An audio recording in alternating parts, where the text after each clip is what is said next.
myself, and I think a lot of good will come from that.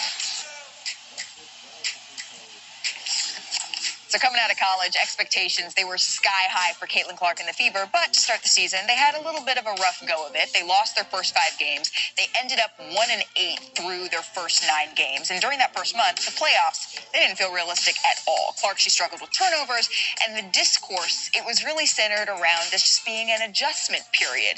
But then, Indy entered the Olympic break 11-15 on the year, and then they really turned it around. They've won 7 of their 8 since. They clinched a playoff berth for the first time since 2016, which, by the way, was the last year of Hall of Famer and franchise icon Tamika Catchings' career. So Caitlin, she continues to make history. She's the first rookie to win WNBA Player of the Month since the award's inception in 2010, and last night it was no exception. So the Fever, they were hosting the Sparks in this one. Of course, Tyrese Halliburton, Shanae, pulling up to take in the action. He's been consistent. Yeah, he's been showing up. Third quarter was we're going to pick this one up, tied at 55.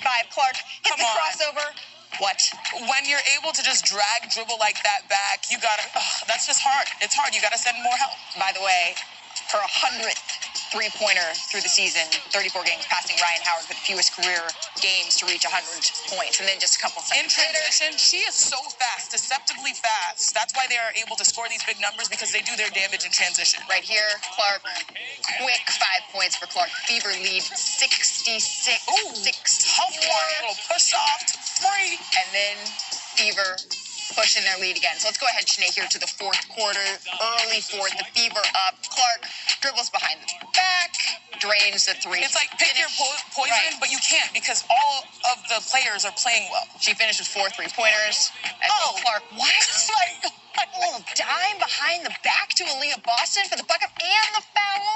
I mean, just making phenomenal passes, and then Boston with the finish there. She's fired up after that energy. one. And then under 30 seconds left to play here. She's 1 rebound shy of a triple-double, and she knows it. This is actually really, it's really funny if you watch Kelsey Mitchell, because she's like looking around like, wait, what's happening? Yeah, I don't know if she knew the memo. Making sure.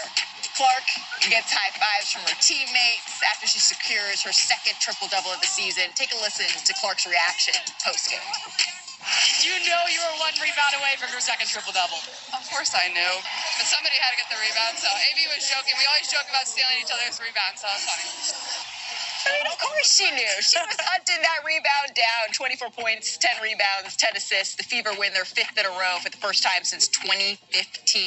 So Caitlin Clark finished with that triple-double. She just continues her superstar trajectory. She's the only rookie in WNBA history with a triple-double, and now has 2 in her debut campaign. 2024 is the 25th season for the Fever in the W, and Clark is the only player in franchise history to ever get a triple-double. And you know we had to bring in our girl Shanae to break it all down. What have you seen, Shanae, from Caitlin during this Fever turnaround? Look, the hottest team in the WNBA right now is the Indiana Fever. Kelsey Mitchell has been balling. Lexi Hall has been an X factor, and that was a great chess move, just getting this lineup with chemistry. But make no mistake, Caitlin Clark is doing things beyond her years. Let me show you how good 22 has been.